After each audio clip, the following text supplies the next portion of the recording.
Ici Marc Baudouin, bienvenue à cette édition du vendredi 9 février 2024 d'Info.tvc. Le 14 février, ce sera la Saint-Valentin. Que vous soyez en couple ou non, profitez de cette journée pour dire aux personnes qui sont importantes pour vous que vous les aimez. Ce sont des paroles qui peuvent faire plus de bien que vous pouvez imaginer.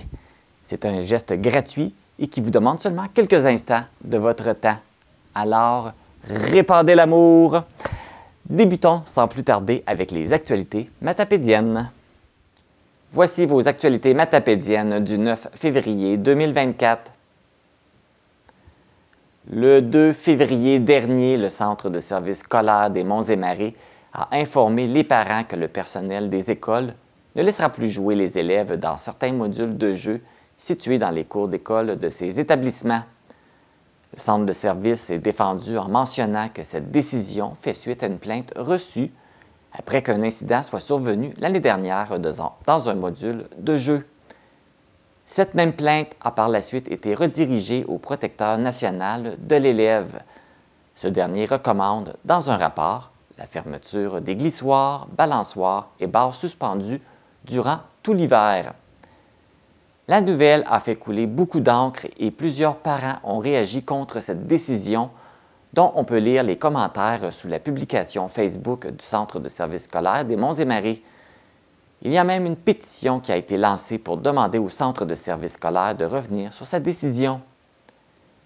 Suite à l'ampleur de la situation, le protecteur national de l'élève a diffusé un communiqué lundi pour préciser que ses recommandations initiales visait plutôt à bonifier les pratiques de consignation au moyen de registres et non à la fermeture systématique de tous les modules de jeu extérieurs durant l'hiver.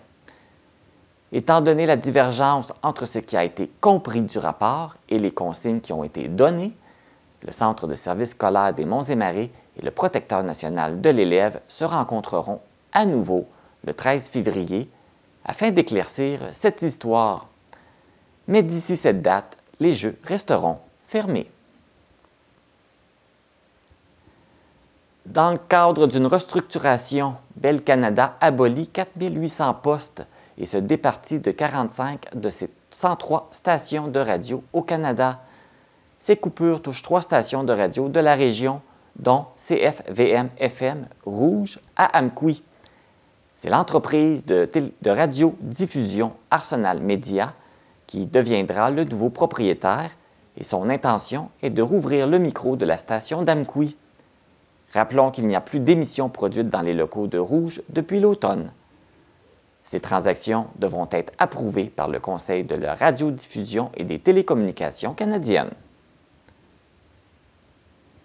Le gouvernement Legault a récemment approuvé un investissement total de 1,2 million de dollars qui sera consacré à 26 projets pour prévenir et contrer l'intimidation et la cyber-intimidation dans 11 régions de la province.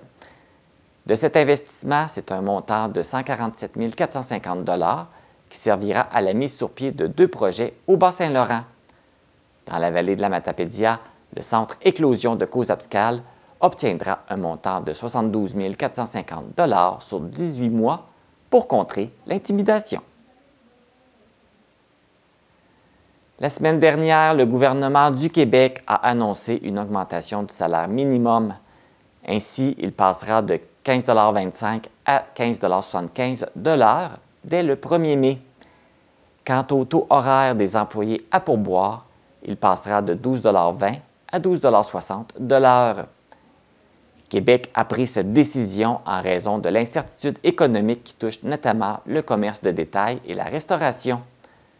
Selon le ministère du Travail, ce sont 200 700 travailleurs au Québec qui travaillent au salaire minimum. Le mouvement laïque québécois a procédé à la remise du prix Condorcet des Saules jeudi dernier. Ce prix souligne la contribution marquante d'une personne ou d'un groupe de personnes à la promotion et à la défense de la laïcité au Québec. Les récipiendaires du prix Condorcet des Saules 2023 sont les députés de l'Assemblée nationale du Québec, Joël Arsenault, Paul Saint-Pierre Plamondon et notre député de Matane-Matapédia, Pascal Bérubé. Voici maintenant les actualités sportives.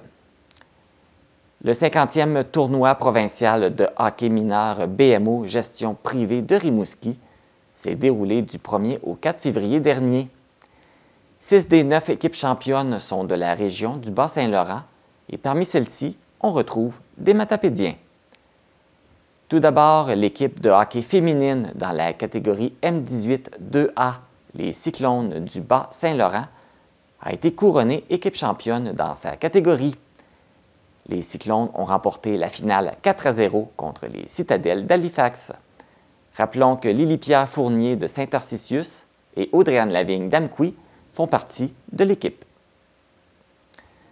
Dans la catégorie M11 2B, les ambassadeurs de la vallée se sont inclinés en finale contre les Sia McDo de Matane avec un résultat final de 4-0. Malgré la défaite, l'équipe matapédienne a mis la main sur la médaille d'argent.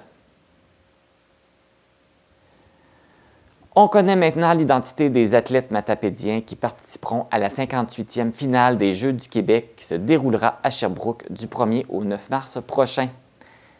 Aurélie Bélanger et Stella Rose Cyr d'Amqui, Olivier Leclerc de Lac-au-Saumon et Loane Paquette de Valbriand compétitionneront en patinage de vitesse. Émile Forbes, Zachary Gontier et Elisabeth Saint-Pierre, tous trois d'Amqui, participent aux Jeux dans la discipline du judo. Au curling, on retrouve Raphaël Cyr de Lac-au-Saumon et au badminton, Alexis Tremblay d'Amqui.